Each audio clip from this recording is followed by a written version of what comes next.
ताज्या बातम्यांसाठी ABP माझाला subscribe करा आणि बेल आयकॉन प्रेस करा। कृषी विधेयकावरनं भारत बंदची हाक दिलेली असतानाच राज्यातल्या कांदा उत्पादक शेतकऱ्यांचा प्रश्नही आता गंभीर होत चाललाय।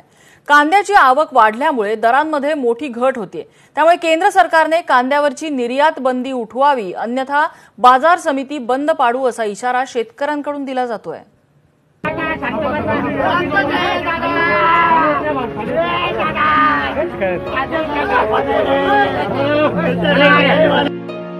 15 दिवसांपूर्वी 60 ते 70 रुपये दराने विकला जाणारा कांदा 20 रुपयांवर आला आणि शेतकऱ्यानं भर बाजार सभेत टाहो फोडला।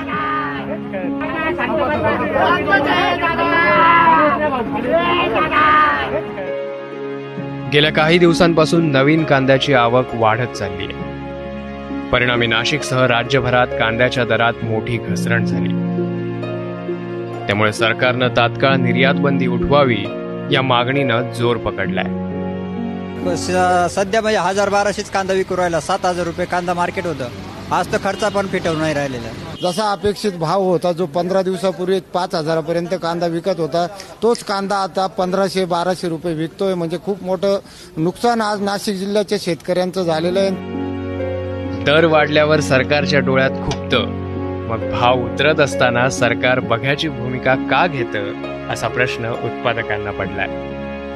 मागल्या वर्षाच्या तुलनेत ह्या वर्षी मार्केट 10% पण नाही आणि अतिवृष्टी, पावसाचा त्रास, यांच्या निर्यातीचे आयातीचे धोरण याच्यामुळे शेतकरी पूर्ण देशोधडीला गेलेला आहे। हाच कांदा गेल्या वर्षी 10,000 रुपये क्विंटलने गेलता। एकरी कांद्याला खर्च यंदा पाऊस जास्त असल्यामुळे रोगराई कांद्यावर भरपूर आलती। 4 ते 5 फवारण्या करून एकरी कांद्याला 50,000 रुपये खर्च केलेला आहे आम्ही। देशांतर्गत कांद्याबरोबरच नवी मुंबई एपीएमसीत इराक आणि इराणवरून आलेल्या कांद्याची भर पडली आहे।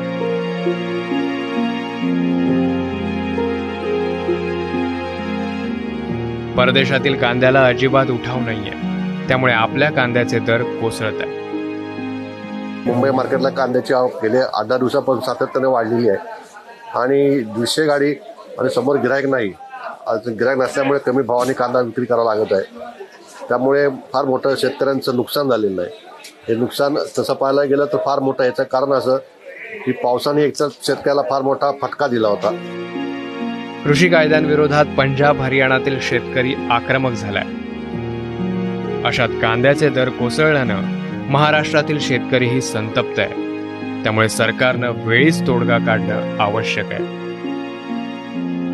सोलापूरहून आफताब शेख, नवी मुंबईहून विनायक पाटीलसह मुकुल कुलकर्णी, एबीपी माझा, नाशिक।